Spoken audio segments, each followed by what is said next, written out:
I gave my wife's family $80,000. Then she packed her bags and walked out the door like I was a stranger she had outgrown.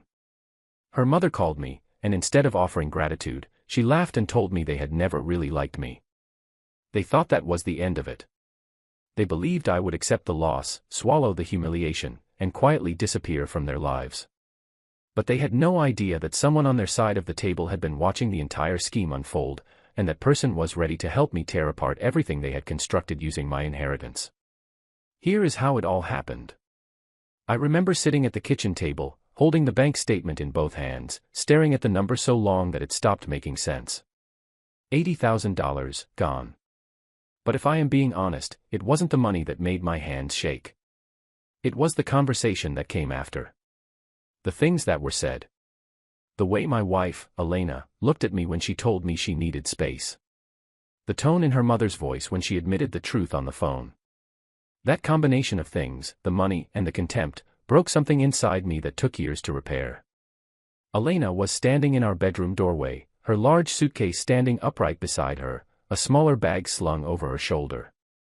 She had that look on her face that I had seen increasingly over the last few months, not sadness, not guilt, but an impatient kind of restlessness, like she had somewhere else to be and I was the last obstacle in her path. She said she needed space to figure out what she wanted. Not a separation. Not a divorce. Just space.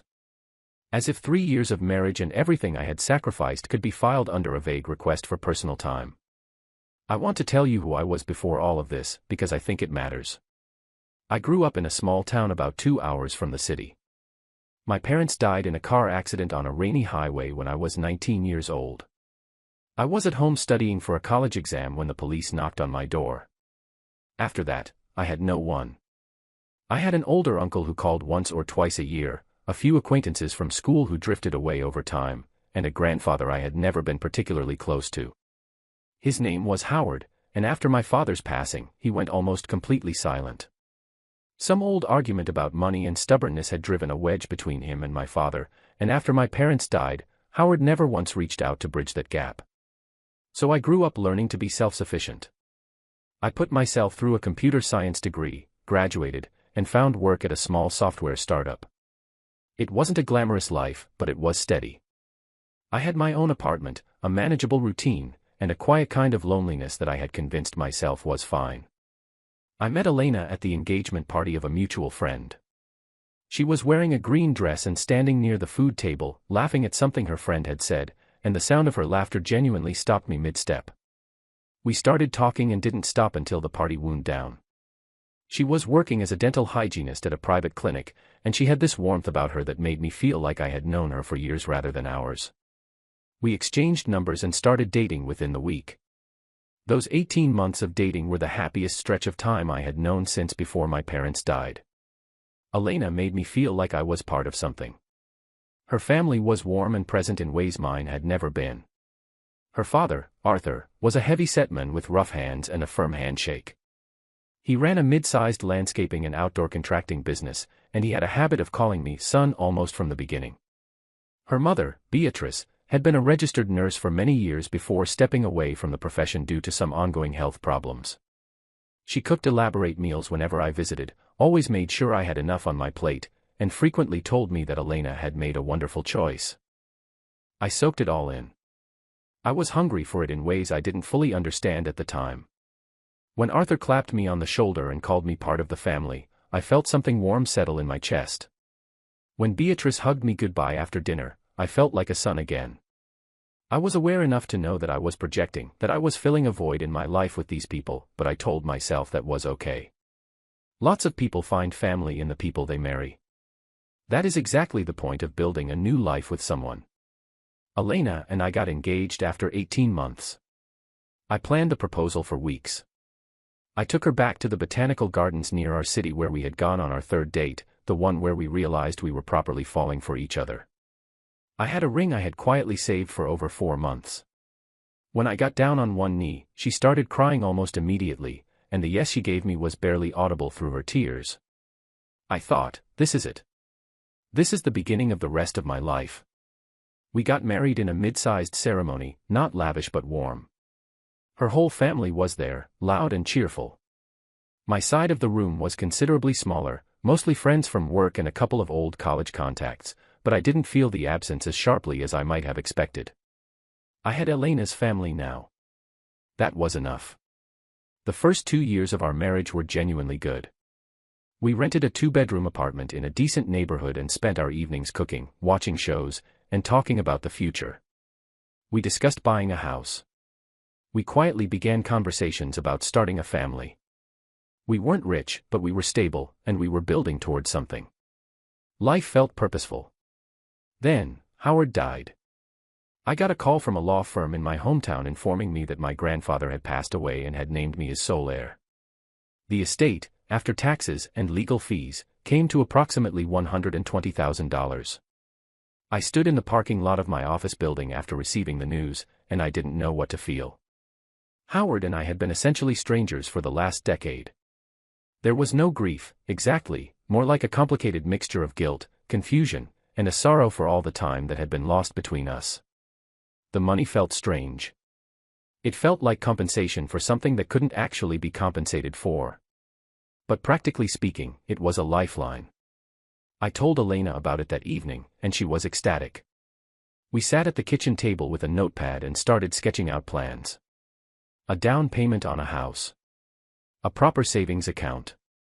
Maybe the ability to start a family sooner than we had expected. For 3 weeks, we were floating on the possibilities. I remember feeling like Howard had given me a gift he didn't know how to give while he was alive, and that somehow made it okay. Then came the night Elena arrived home in tears. She looked destroyed when she walked in. Red eyes, shaking hands, the kind of visible distress that immediately makes you set aside everything else. She sat on the sofa and told me that her father's business was in serious trouble. Several large contracts had gone sideways. Clients had defaulted on payments, and Arthur had taken on legal disputes he was losing badly. The combination of collapsed revenue and mounting legal costs had sent him spiraling into debt. On top of that, Beatrice's health had worsened. She needed some specialized medical procedures that their insurance plan refused to cover. The total debt was approximately $80,000. If they didn't get help, they would be filing for bankruptcy and losing the house. I remember Elena's head on my shoulder, her tears soaking through my shirt, her voice breaking every few sentences as she described her parents' terror and helplessness. I also remember thinking, with absolute clarity, that this was what being married meant. You didn't walk away from family when they were drowning. You jumped in. I told her we would help them. The payments started the following week. I transferred $30,000 to settle the most urgent business debts. Then came $20,000 for Beatrice's medical costs.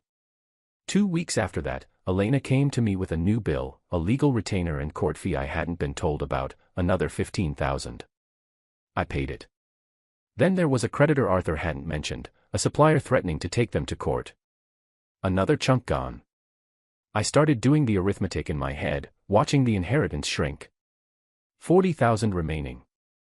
Then 20. Then barely 5. I told myself to stay calm. We would rebuild. It would take time, but we had our health, our skills, and each other. I picked up evening freelance contracts to cover our monthly expenses, since the inheritance was being directed entirely toward her family. I worked 12-hour days, sometimes more. I stopped sleeping properly. I stopped exercising, stopped seeing friends, stopped doing anything that wasn't either my regular job or the extra work I needed to keep us solvent. Elena was working longer hours at the clinic too, or so I assumed. We stopped having real conversations. When we were home together, we were both too exhausted to do much more than exchange status updates about our days and go to bed. I told myself this was temporary. That we were going through something hard, but the hardship had a finish line. When her parents were clear of debt, when the house was saved, when the crisis was over, we would be able to breathe again. We would be closer for having survived it together. The final payment went through on a rainy Friday afternoon. I sat at my computer and hit confirm, watching the last significant balance of the inheritance drain away. I expected to feel relief. I expected, at some level, to receive a call from Arthur or Beatrice, something warm and genuine, an acknowledgement of what we had done for them. The phone stayed quiet. The weekend passed without contact from either of them. When I mentioned it to Elena, She became defensive almost immediately, telling me her parents were private people who found it difficult to ask for help or express gratitude. She said I needed to give them time and stop bringing it up. I gave it time. Weeks passed. The apartment felt different, quieter in a way that had nothing to do with noise levels. Elena was home less. When she was home, she was on her phone or staring at the wall. Whenever I tried to reconnect, to suggest a dinner out or a walk somewhere, she would find a reason to decline. I started wondering if we needed couples counseling. I started wondering if the financial strain had damaged us more than I had admitted to myself. The day that changed everything was an ordinary Tuesday. I left work 2 hours early because my afternoon meetings had been cancelled. On the way home, I stopped at a grocery store and picked up the ingredients for Elena's favorite pasta dish, a recipe with a slow-cooked tomato and herb sauce that took about an hour to make properly. I had decided we needed a deliberate, quiet evening together. Something to slow down and reconnect over a meal. When I opened the apartment door, the place was still, but as I moved into the kitchen and began setting groceries on the counter, I heard Elena's voice from down the hallway. She was in the bedroom, door most of the way closed, talking on her phone. I wasn't trying to listen. Our apartment wasn't large, and the walls were thin. Her words reached me without any effort on my part. She was saying, "I can't keep pretending. You know how exhausted I am. He keeps trying to plan these sad little dinners at home, always asking if I'm okay, always hovering. It's suffocating." Then a pause. Then laughter. Not a polite laugh, a real one, loose and unguarded, the kind you release when you feel completely safe. I know. I know. Not much longer. Honestly, the money is basically done, so there's no reason to keep dragging this out. I stood at the kitchen counter with a bag of pasta in my hand. I don't know how long I stood there. Long enough for the room to start feeling unreal. Long enough to understand, bone deep, that the person speaking was not someone going through a hard season in a good marriage. That was someone performing a role and waiting for the performance to end. Elena came out of the bedroom and stopped when she saw me. The color dropped out of her face. For a few seconds she didn't say anything, just stood at the end of the hallway looking at me with an expression I hadn't seen before. It wasn't guilt. It wasn't even fear. It was irritation, the irritation of someone whose carefully managed plan had been disrupted by an inconvenient variable. She said, flatly, that I wasn't supposed to be home yet. I asked her who she had been talking to. She sighed in a way that made me feel about 2 feet tall and told me it didn't matter, that she had been meaning to have a conversation with me over the weekend anyway, and that since I was here, we might as well do it now. She said our marriage wasn't working. She said she needed space and time to figure out her own life. She said this without any trembling in her voice and without once reaching for my hand. I asked about the $80,000. I asked about 3 years of marriage. She flinched, just barely, then straightened up and told me the money had been a gift and that I had no right to use it as leverage. Then she told me that if I had been more driven, more professionally ambitious, we might not be in this situation. As if I hadn't worked myself into the ground trying to save her parents from the very financial ruin she was now blaming me for creating. She began packing the following day. She was methodical about it. She packed her clothes, her books, the kitchen appliances she had preferences about. She took the coffee maker I had given her on our first anniversary. She left the framed photograph of our wedding day propped against the wall, facing inward, as if even looking at it had become too much of a bother. I watched her carry boxes to a car parked outside. She didn't cry once. On the morning she left for the last time, she paused at the door and told me I should call her mother. She said Beatrice wanted to thank me for what I had done for the house. I called Beatrice that same afternoon. She answered quickly, her voice warm and honeyed in the way I had always associated with family gatherings and Sunday dinners. She thanked me with practiced sincerity, told me that Arthur's new business venture was going well, that the house was in good shape, and that their life was generally back on track. She sounded comfortable and pleased. Then a pause. When she spoke again, the warmth was completely gone. Her voice became flat and deliberate, and she told me something she said she had been wanting to say for a long time.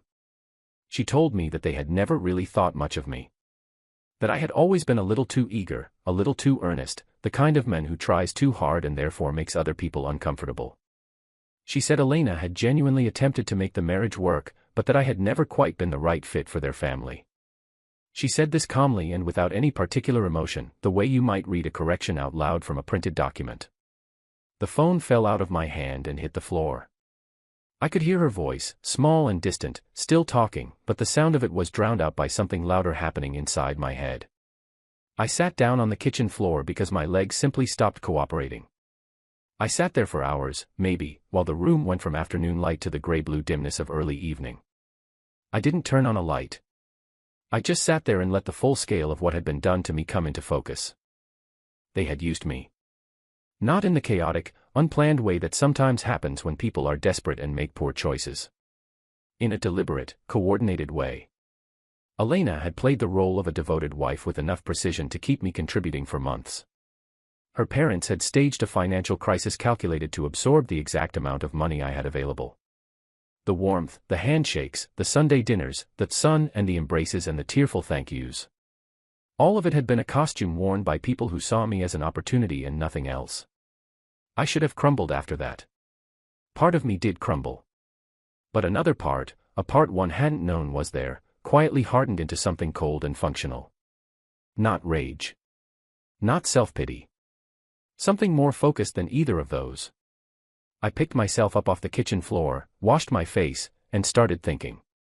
The first call I made was to a civil litigation attorney named Julian. I found him through a recommendation from a colleague at work who had been through a contract dispute a few years earlier. Julian worked on contingency for fraud cases, which was the only reason I could afford him. I sat across from him in his small but orderly office and told him everything from the beginning. The inheritance, the payments, the phone call, Beatrice's confession. He listened without interrupting, occasionally making a note on the legal pad in front of him. When I finished, he leaned back and told me that recovering money given to a spouse's family was genuinely difficult under normal circumstances. Financial gifts in a marriage are typically considered marital property or personal generosity, neither of which the law automatically protects.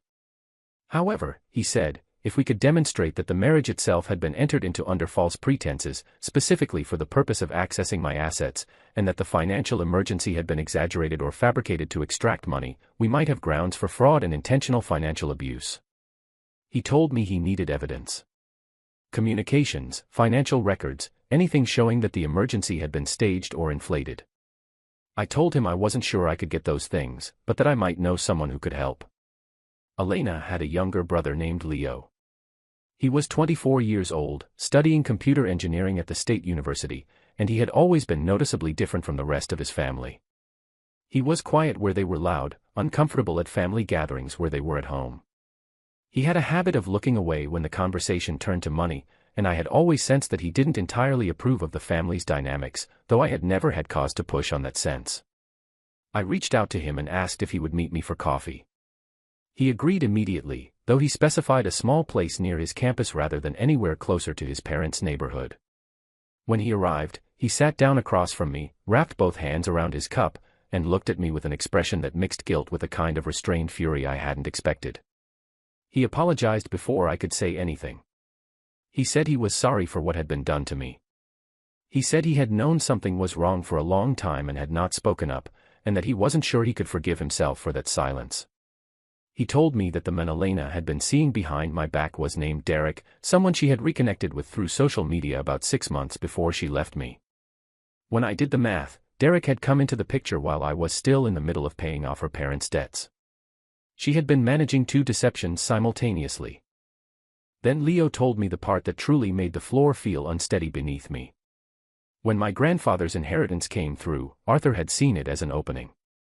He had already formed the opinion that I was the kind of man who could be convinced to sacrifice his own interests if approached correctly. He had coached Elena on how to frame the financial emergency, how to present it as a wife asking a husband to step up, how to make me feel like a hero for giving. The actual debt Arthur's business carried was real, but the total amount had been almost doubled in the telling. The real figure was closer to $40,000. The remaining $40,000 had gone quietly into accounts that Arthur controlled.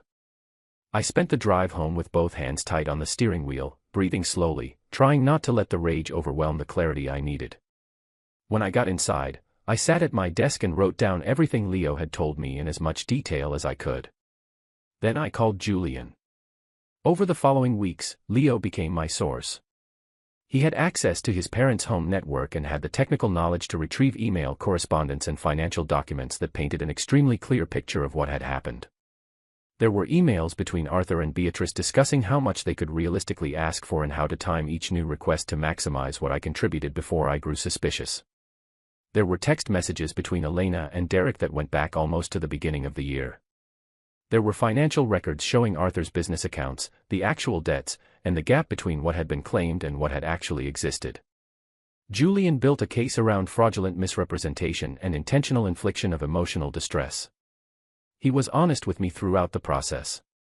He told me that fraud cases involving family and marriage were inherently complicated and that there was no guarantee we would win at trial. But he said we had enough credible evidence to make the lawsuit legitimate and to make the process extremely uncomfortable for Elena and her parents. We filed the suit on a Monday morning, and by that afternoon I had sent copies of the complaint and a selection of the most damning evidence to every member of Elena's extended family. Aunts, uncles, cousins, family friends whose numbers I still had in my phone. I sent the emails in which Beatrice described me as gullible and easy to manage. I sent the texts in which Elena mocked our marriage to Derek, describing our evenings together as something she had to get through. I sent the financial records showing the real debt amounts versus what I had been told. The reaction was loud and immediate. Elena called 3 times within an hour, her voice shaking with anger, accusing me of harassment and threatening legal action of her own. Beatrice called with the sweetness fully stripped away, calling me ungrateful and petty and accusing me of trying to destroy a family over what she described as a simple loan. Arthur left a voicemail that was mostly bluster but included something vaguely resembling a threat. I let every call go unanswered. Julian handled the communications from their side. Their first settlement offer came through Julian within the week. They were willing to return $20,000 if I agreed to drop the suit and sign a non-disclosure agreement. I told Julian to decline it and make clear I wasn't interested in silence. $20,000 out of 80, wrapped in a confidentiality clause that would protect their reputation. I nearly laughed. Julian warned me again that we might lose at trial. I told him I understood and that I wanted to proceed regardless. If we lost, the record would still be public. Every detail of the fraud, every email, every manipulated payment, would be part of the court record and available to anyone who looked. That mattered to me more than the money at that stage. I wanted the truth to have a permanent home somewhere that couldn't be deleted or revised. The legal process stretched across almost a full year. Depositions, discovery motions, delays and countermotions. It was exhausting and financially draining in its own right. I took out a personal loan to cover Julian's fees as they accumulated. I went to work every morning feeling like I was running on a combination of stubbornness and caffeine. But something unexpected began happening during those months. I started rebuilding my life from the inside out. Partly out of desperation and partly because a colleague at work suggested it, I started seeing a therapist named Dr. Grace. She was direct and perceptive in equal measure, and within a few sessions she had identified the central pattern that had made me so vulnerable to what Elena's family had done. She explained that I had lost my sense of identity and family so completely when my parents died that I had developed a deep, compulsive need to earn my place in the lives of the people I loved. I confused love with self-sacrifice. I believed, without quite knowing I believed it, that if I gave enough and endured enough and made myself useful enough, the people around me would stay. That belief had made me extraordinarily easy to exploit. Dr. Grace didn't say any of this unkindly. She said it matter-of-factly, the way a doctor describes a fracture on an X-ray. Here is what happened. Here is why. Here is what we need to work on. Session by session, we worked through the roots of that need, the grief I had never properly processed, the isolation of my teenage years, the ways I had mistaken compliance for connection. I also threw myself into work with a kind of focus I had never had before. Not the desperate, exhausted scrambling of my marriage years, but a clear-headed, intentional effort. I got a promotion within 6 months. I began taking on additional consulting work that built my professional reputation outside my company. By the time the trial date approached, I was earning more than I ever had during my marriage. I was also, slowly, becoming a person I actually recognized. I started running again in the mornings. I reached out to a few old friends I had allowed to drift away. I let myself have evenings that were just quiet and mine, without guilt and without the constant hum of someone else's manufactured emergency in the background. About a week before we were scheduled to go to court, Julian called and asked me to come in. He sat across from me and told me that Elena's family had come back with a significantly different proposal.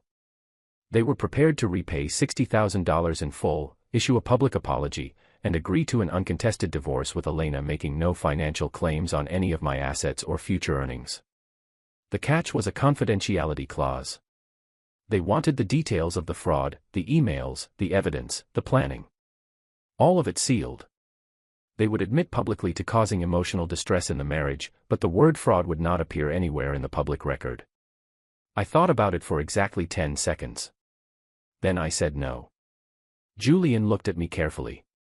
He asked if I understood that $60,000 was a substantial offer, and that without a guarantee of winning at trial, I was walking away from a certain recovery in favor of an uncertain one. I told him I understood. I told him that the money had never been the main point. What I wanted was for the truth to become a matter of permanent public record. I wanted anyone who searched their names to find the reality of what they had done. I offered a counter, the full $80,000 plus 2 years of interest, a public apology that explicitly named fraudulent misrepresentation and deliberate manipulation, and an uncontested divorce. No confidentiality clause of any kind. Julian relayed the counter. Their lawyer pushed back. 3 days of silence followed, during which I simply went to work, ran my morning miles, and waited. Then their lawyer called back. They agreed to $75,000 plus interest. They agreed to a public apology that named fraud specifically. They agreed to the uncontested divorce. And Leo had reached out to Julian independently, asking to provide a formal statement for the record. He wanted to testify not as a witness for his family, but against them. He knew what it would cost him in terms of every relationship he had with the people he had grown up with, and he said he had made peace with that. He was tired of being part of a family that built its stability by consuming other people. The settlement was signed on a gray, overcast Thursday in late November. We met at Julian's office. Elena looked like a different person from the confident woman who had rolled her eyes at me across our apartment. She was thinner, with hollows under her eyes and a fragility about her that I might have felt sorry for under different circumstances. I had heard through a mutual acquaintance that Derek had ended things with her shortly after the lawsuit became publicly known. Her social circle had contracted sharply once the evidence became visible. Beatrice and Arthur arrived together, looking older and more tired than I had seen them, the easy authority they had always carried replaced by something smaller and more careful. Leo sat beside me. He didn't look at his parents once. Their lawyer read the settlement terms and the public apology into the official record. The language was specific and legally precise: fraudulent misrepresentation in the formation of a marital relationship, deliberate and orchestrated manipulation for financial gain, and intentional emotional harm. It would be filed as part of the publicly accessible court record, permanently attached to their names in the legal database. Elena signed the divorce papers last. Her hand moved slowly, like each letter cost her something. When she looked up from the document, her eyes were wet. She said she hoped I was satisfied now. I told her, honestly, that I was getting there. I didn't feel the bright, clean triumph I had imagined during the darkest months of the lawsuit. What I felt was quieter and stranger than that, a kind of emptiness, but a healthy emptiness, the feeling of a wound that has finally been properly cleaned and can now begin to close. Dr. Grace told me that was entirely normal. She said that revenge and accountability are not the same thing as healing, and that what I had done was achieve accountability, which matters, but that the actual repair of a person happens in the daily work of rebuilding a life, not in a courtroom. She said to go home and focus on what came next. So I did. I invested the settlement money carefully, using part of it to expand the consulting work I had begun during the lawsuit. Within 2 years I was running my own firm, small but profitable, focused on software architecture and systems consulting for mid-sized companies. I had built something from nothing, under my own terms, and the satisfaction of that was unlike anything I had felt in my marriage. I met Maya about 14 months after the settlement was finalized. She was a project manager at one of the companies I consulted for, and she had a directness about her that I found immediately disarming. There was no performance with her, no carefully managed image. What she said and what she meant were the same thing, consistently, and after everything I had experienced, that quality felt almost shockingly rare. When I told her about Elena, she listened without interrupting, without offering premature reassurances, without flinching at the uglier details. When I finished, she sat quietly for a moment and then said that it sounded like something that would have broken most people but clearly hadn't broken me, and that I should give myself some credit for that. It was a simple observation, not an attempt at comfort, and it hit me somewhere deep and real. We moved slowly. I was not ready to trust quickly, and Maya seemed to understand that without requiring an explanation. She was consistent in the way that actually matters, not in grand gestures or dramatic declarations, but in small things repeated over time. She showed up when she said she would. She was honest when honesty was uncomfortable. She did not need anything from me that I couldn't give. We married 3 years after we met.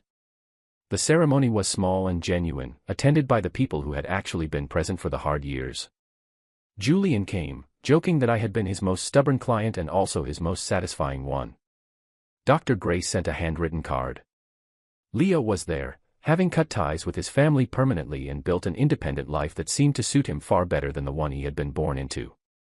He and I had become genuine friends over the years, the kind forged in shared difficulty rather than convenience.